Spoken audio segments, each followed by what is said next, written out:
Bueno, vamos a continuar con nuestras clases, las clases que estamos llevando de exégesis del Antiguo Testamento, profetas menores, especialmente haciendo un énfasis en Oseas y Amós.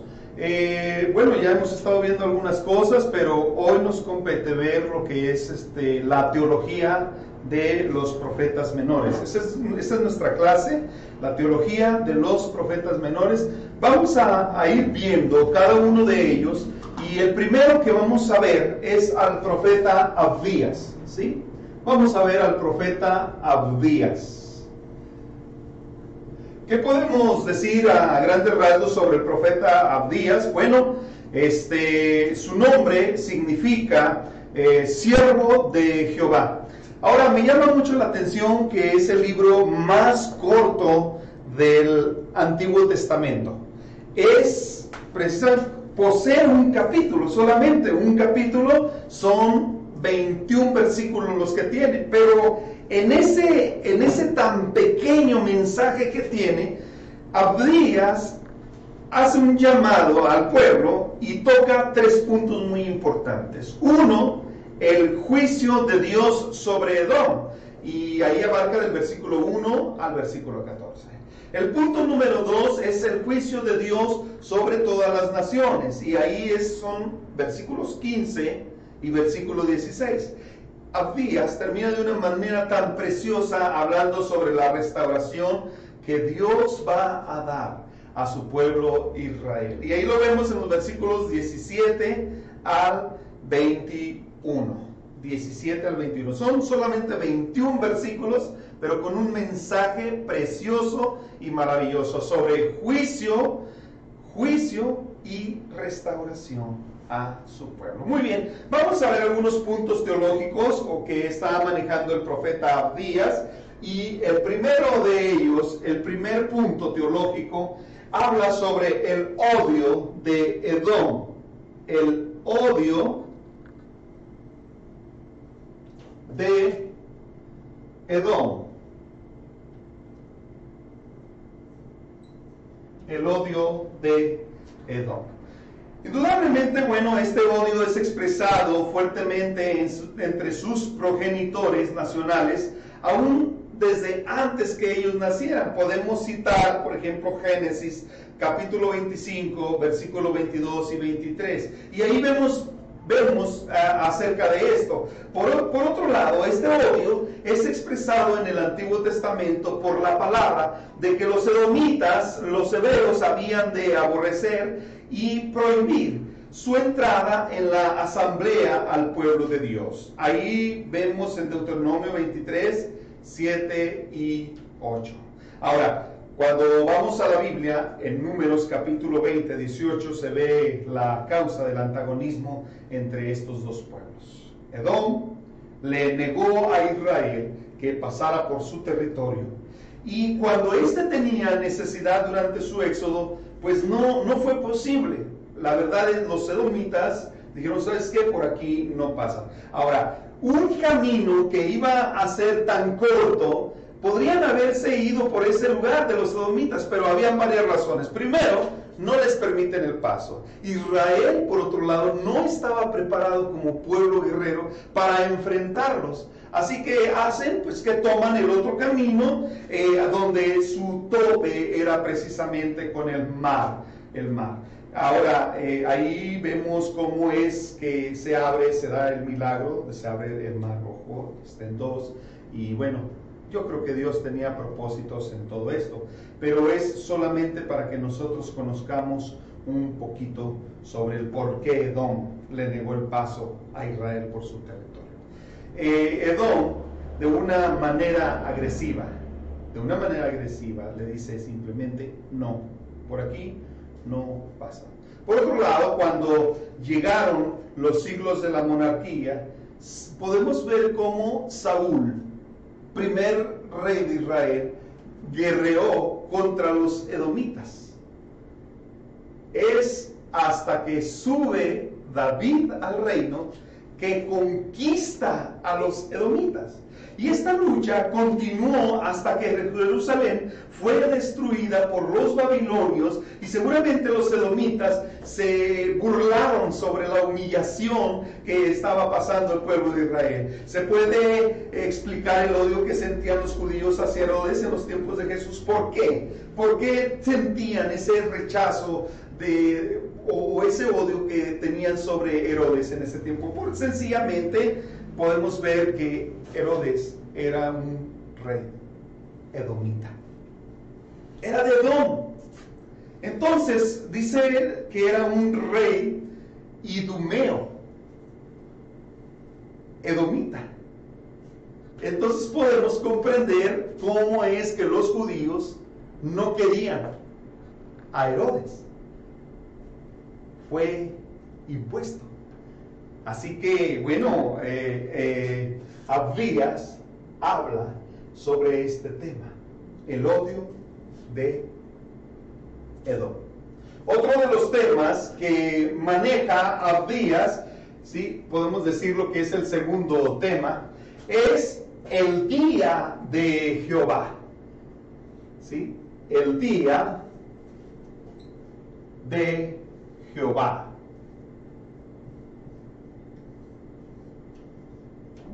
Muchas de las veces muchas personas piensan que el día de Jehová será algo glorioso, pero cuando nosotros analizamos la teología, nos damos cuenta que el día de Jehová es un día de juicio.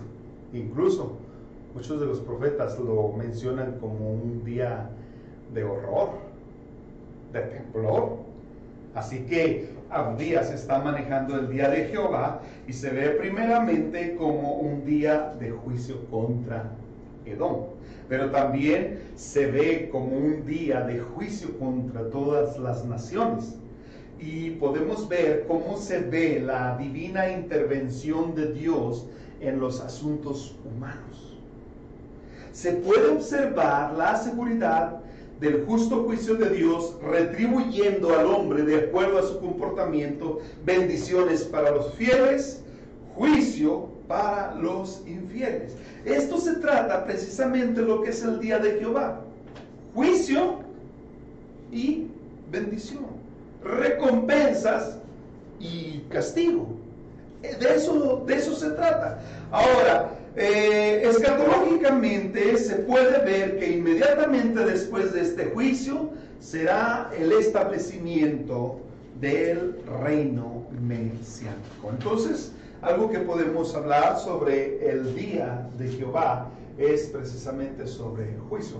Abdías lo maneja en los dos sentidos que habíamos mencionado: juicio sobre Edom, juicio sobre las naciones. Sin embargo, escatológicamente es lo mismo, es el juicio de Dios, pero también se nos habla de recompensas a los fieles. Muy bien, el tercer punto teológico que nos maneja Abdías es la soberanía de Dios, ¿sí? Tercer punto es la soberanía. La soberanía de Dios. La soberanía de Dios. Muy bien, podemos ver en el libro de Abdías cómo maneja él la soberanía de Dios, enfatizándolo de una manera positiva. Esto se expresa en la seguridad del juicio de Dios contra la soberbia, contra la maldad, contra la burla que Edom estaba teniendo sobre su pueblo. Ahora, notemos especialmente en Abdías, en el versículo 21, cómo se da esa conclusión. Permítanme leer ese versículo. Dice: y subirán salvadores al monte de Sión para juzgar al monte de Esaú, y el reino será de Jehová. Así como el Señor levanta jueces para librar o libertar a su pueblo, también establecerá líderes para ayudar a gobernar en el reino milenario. El reino, dice, será de Jehová. Muy bien, entonces Dios es soberano, lo establece Abdías a través de su libro, a través de su mensaje.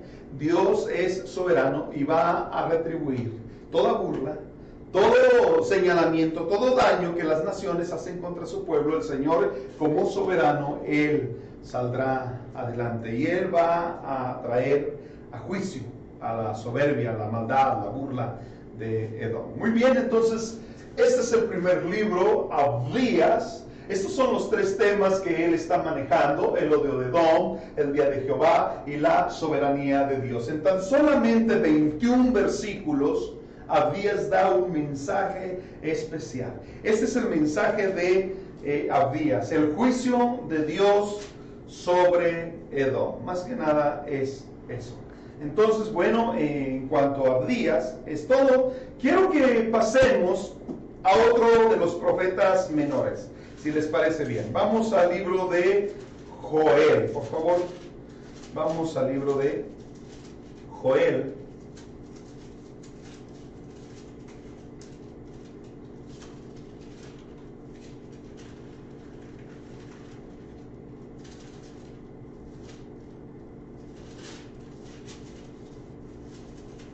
Y vamos a entrar al aspecto teológico precisamente del libro de Joel. Muy bien.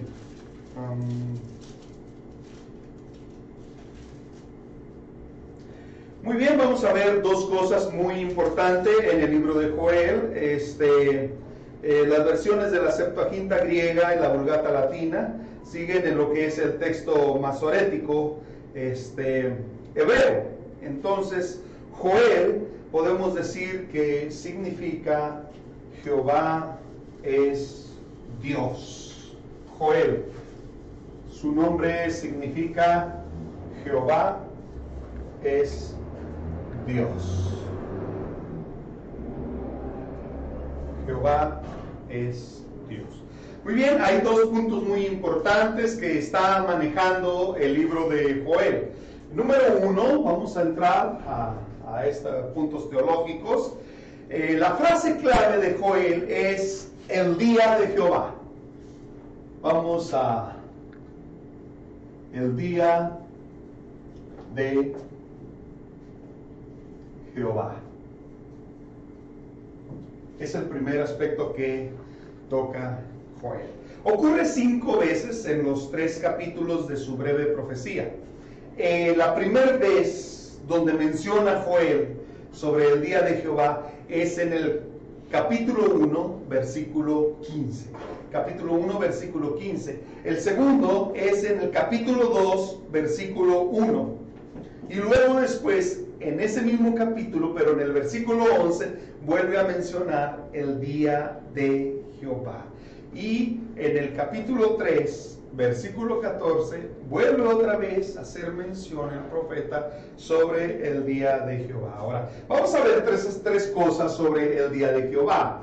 Número 1, o inciso A, vamos a ver 3, B y C, sobre el día de Jehová.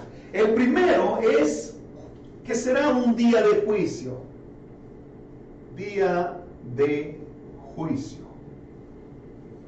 El día de Jehová es un día de juicio, ¿sí? De castigo, de oscuridad y de destrucción. Permítanme leerles, por favor, el capítulo 1, solamente el versículo 15. Dice: ay del día, porque cercano está el día de Jehová, y vendrá como destrucción por el Todopoderoso. Podemos notar como el día de Jehová habla de juicio, habla de castigo. Podemos notar cómo el día de Jehová habla de destrucción también. Es eso, el día de Jehová: castigo, oscuridad y destrucción. Entonces, de esto se trata el día de Jehová. Otra cosa, nos habla que es inminente. es un día inminente. Y bueno, podemos decir que es un día que viene pronto. Nada más comparto.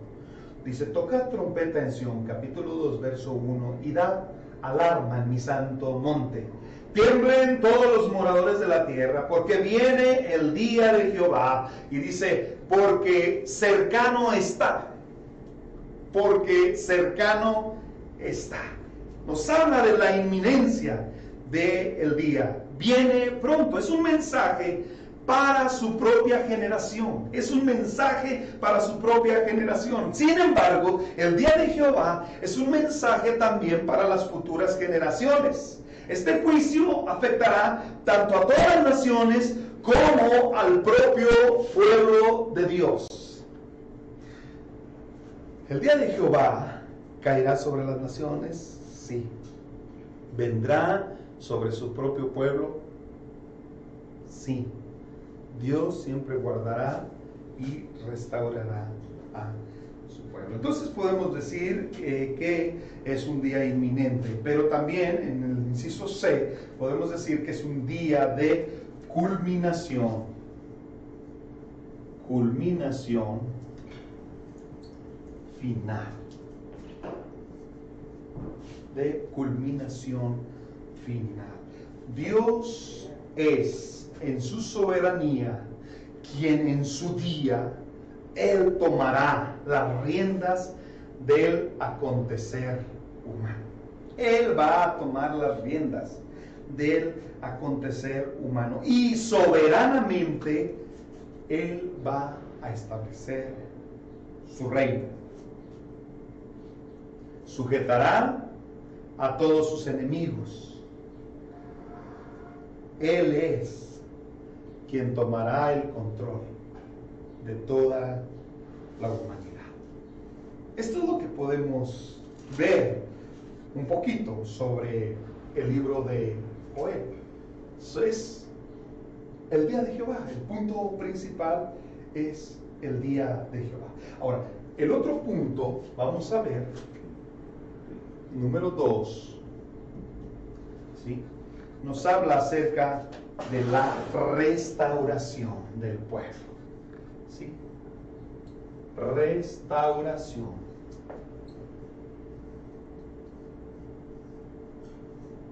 Y esto enfocado especialmente hacia su propio pueblo, la restauración del pueblo. Sin embargo, para que esto suceda, en base a esto, para que suceda la restauración de su pueblo, tiene que ver el arrepentimiento. Así que depende del arrepentimiento, pero también trae implicaciones.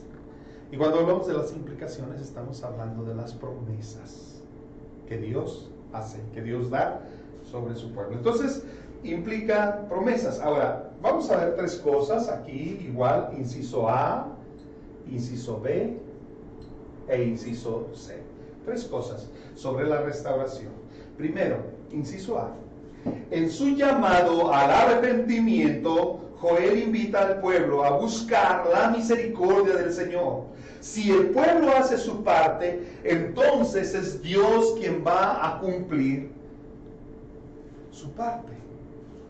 Aquí podemos ver un poquito sobre las promesas condicionales. Si tú haces esto, entonces yo hago esto. Como cuando Dios hablaba también a su pueblo, ¿no? Si mi pueblo se humilla, si ora, si busca mi rostro, entonces yo sanaré. Y eso es lo que está tocando precisamente en el libro de Joel. Sí hay un llamado al arrepentimiento. De hecho, Joel los está invitando a buscar la misericordia del Señor. Ahora, si el pueblo busca la misericordia del Señor, entonces Dios va a hacer su parte. Escuchen lo que dice capítulo 2 de Joel, versículo 18 en adelante. Dice, y Jehová solicitó por su tierra, perdonará a su pueblo. Responderá Jehová y dirá a su pueblo, he aquí yo os envío pan, mosto y aceite, y seréis saciado de ello, y nunca más os pondré en oprobio entre las naciones. Haré alejar de vosotros al del norte y lo echaré en tierra seca y desierta. Su faz será hacia el mar oriental y su fin al mar occidental, y exhalará su hedor y subirá su pudrición, porque hizo grandes cosas. Tierra, no temas, alégrate y gózate, porque Jehová hará grandes cosas. Animales del campo, no temáis, porque los pastos del desierto reverdecerán, porque los árboles llevarán su fruto, la higuera y la vid darán sus frutos. Vosotros también, hijos de Sión, alegraos y gozaos en Jehová vuestro Dios, porque os ha dado la primera lluvia a su tiempo, y hará descender sobre vosotros lluvia temprana y tardía, como al principio. Las eras se llenarán de trigo, los lagares rebosarán de vino y aceite, y os restituiré los años que comió la oruga, el saltón, el revoltón, la langosta, mi gran ejército que envié contra vosotros. Comeréis hasta saciaros y alabaréis el nombre de Jehová vuestro Dios, el cual hizo maravillas con vosotros, y nunca jamás será mi pueblo avergonzado. Y conoceréis que en medio de Israel estoy yo, y que yo soy Jehová vuestro Dios, y no hay otro, y mi pueblo nunca jamás será avergonzado. Restauración, sí. Bendición, sí. Pero el pueblo debe de buscar misericordia. Es un llamado al arrepentimiento. ¿Te vuelves? El Señor, esta es la promesa. Ahora, dentro de la restauración, en el inciso B, podemos ver cómo el arrepentimiento traerá de parte de Dios al pueblo restauración. Inciso C, la restauración implica un derramamiento del Espíritu Santo sobre todo ser, sin importar su edad, sin importar posición social, sin importar sexo. Por ejemplo, 28 y 29 del capítulo 2 dice: y después de esto derramaré mi espíritu sobre toda carne. Profetizarán vuestros hijos y vuestras hijas, vuestros ancianos soñarán sueños, vuestros jóvenes verán visiones, y también sobre los siervos, sobre las siervas, derramaré mi espíritu en aquellos días. En aquellos días. ¿Cuáles esos días? Bueno, pues indudablemente nos está hablando de la llegada del Espíritu Santo, el cumplimiento de esa profecía. Y ese derramamiento del Espíritu Santo se dio sobre toda persona, sobre todo joven. No había, vamos a decirlo, raza. No había una exclusividad. No era solamente para hombres, no era solamente para mujeres, era para todos. Y eso es lo que trata de especificar Joel a través de este mensaje. ¿En qué consiste la restauración? La restauración implica el derramamiento del Espíritu Santo sobre todo ser. Muy bien, pues hasta ahorita vemos la teología de los profetas menores, lo que es Abdías y lo que es Joel. Y el tema general de Joel, bueno, pues es precisamente el día de Jehová como juicio. Muy bien, podemos hacer rápidamente tres puntos a manera de bosquejo. Uno es el día del Señor experimentado, del capítulo 1, verso 1 al 20.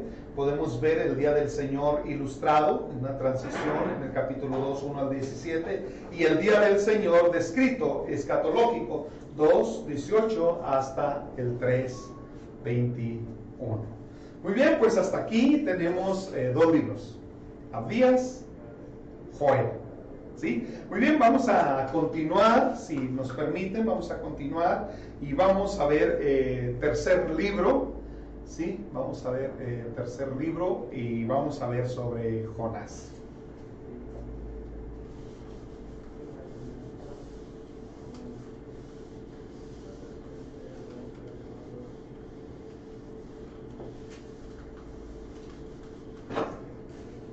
Jonás.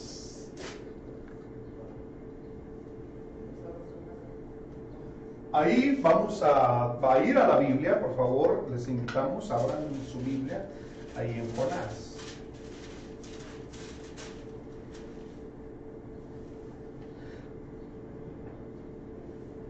¿Qué podemos ver sobre Jonás? Probablemente el nombre de Jonás significa paloma, es lo que podemos ver, ¿sí? Probablemente significa paloma. Entonces, eso es, en cuanto al libro de Jonás, podemos ver cómo la gracia de Dios es extendida al más agresivo y hostil vecino de Israel. ¿Quiénes son? Los asirios. Ellos experimentaron la gracia del Señor. Los asirios experimentan la gracia del Señor.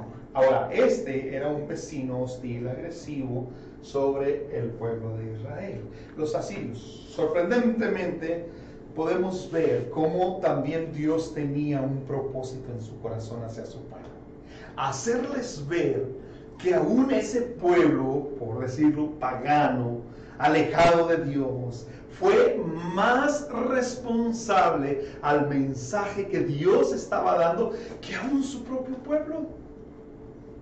Los asirios respondieron de una manera correcta, de una manera positiva, buena, hacia el mensaje que Dios les estaba dando a través de Jonás.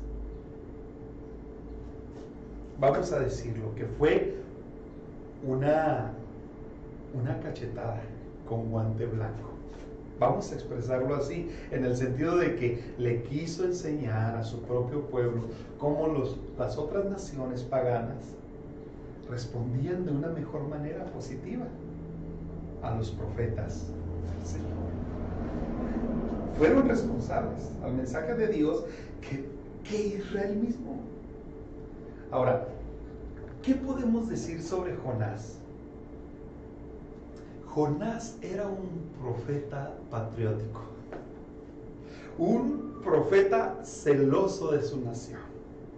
Y cuando Dios lo toma y Dios lo envía a los asirios a dar este mensaje, especialmente a Nínive, Jonás dice, pero ¿por qué yo?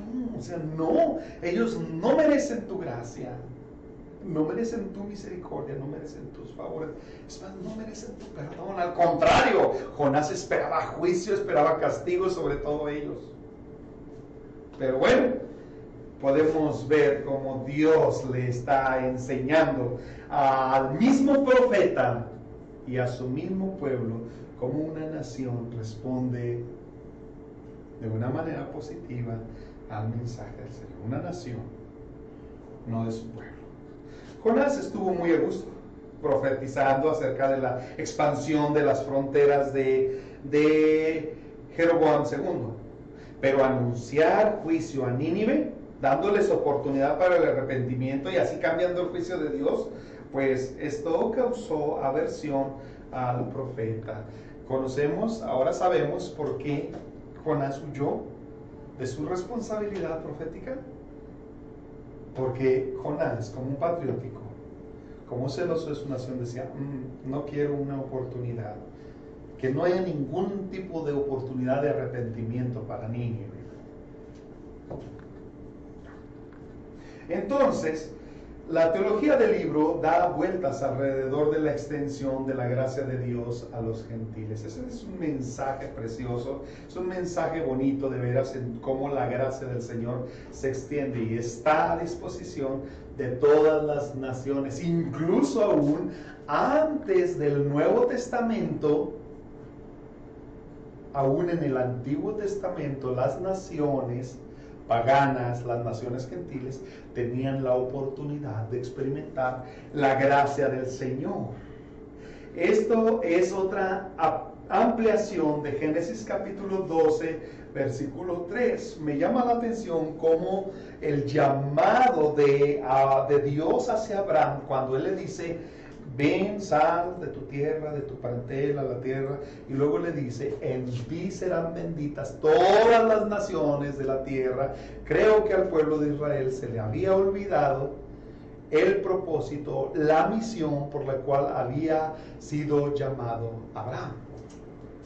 en ti serán benditas todas las naciones de la tierra. Y cuando lo trasladamos al libro de Jonás, vemos que el mismo profeta no estaba de acuerdo en ser bendición para todas las naciones. Todo lo contrario, y esa es la causa por la cual él huye de su responsabilidad, huye de dar el mensaje. Ahora, bueno, en la ampliación de Génesis 12:3, mucho de esta enseñanza se centra en el carácter de Dios, como es revelada en Éxodo 34:6 en adelante. Y así como Jonás lo recordó en el capítulo 4, versículo 2, donde mismo Jonás dice: el Señor es clemente, piadoso, lento para la ira y abundante en gesed, en gracia, en misericordia. Déjenme leerlo desde el punto de vista de la Reina Valera 60, capítulo 4, versículo 2. Dice: y oró a Jehová Jonás y dijo: ahora, oh Jehová, ¿no es esto lo que yo decía estando aún en mi tierra? Por eso me apresuré a huir a Tarsis, porque sabía yo que tú eres Dios clemente y piadoso, tardo en enojarte y de gran misericordia. Precioso mensaje que mismo Jonás está diciéndole al Señor. Y le está diciendo: ve, Señor, ¿por qué huí? ¿Ya ves por qué no quería yo dar este mensaje? Porque sé que tu misericordia se extiende sobre todas las naciones. Y este es un mensaje precioso, es una oportunidad a las naciones a ser llamadas al arrepentimiento, experimentando la gracia del Señor. Primero, capítulo 1, versículo 9 del libro de Jonás, podemos ver que Jehová es el creador de todo y el gobernante de todos los asuntos de la vida, como lo muestra. ¿Qué podemos ver? Versículo 15 del capítulo 1, vemos que Dios tiene el control sobre el mar. Y en su nombramiento especial de un gran pez. Versículo 17, Dios tiene el control del mar, Dios tiene el control de los animales que están en el mar. Y aún ellos se sujetan a la orden del Señor para cumplir los propósitos que Dios tiene. Vemos, por ejemplo, en el capítulo 4, versículo 6, cómo el Señor tiene el control sobre las plantas. Yo no sé si hemos de recordar cómo Jonás está esperando muy a gusto, sentado bajo una planta, y está esperando que caiga el juicio del Señor y no sucede nada. La planta se seca por orden del Señor, se seca. Muy bien, podemos ver en el versículo 7, en esa misma planta, el obrar de algo, vamos a decirlo así, tan insignificante, un gusano. Y aún un mismo gusano se come, ataca la planta y ocurre esa situación, se seca.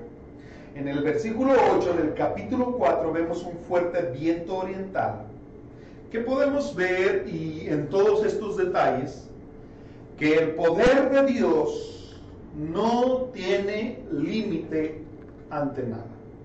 Los grandes peces del mar, como los pequeños gusanos, todos están bajo el control de Dios, y Dios los usa para cumplir sus propósitos. Me gustaría compartir algo muy de suma importancia, algunos puntos muy importantes. Pero antes déjenme decirle que Dios es el juez de toda la tierra. Él es el actor principal en este libro. Él es el que da la primera palabra, así como Él da la última palabra. Creo que tiene algo que ver también con Él es el principio, Él es el final. Yo soy el alfa y la omega. En el capítulo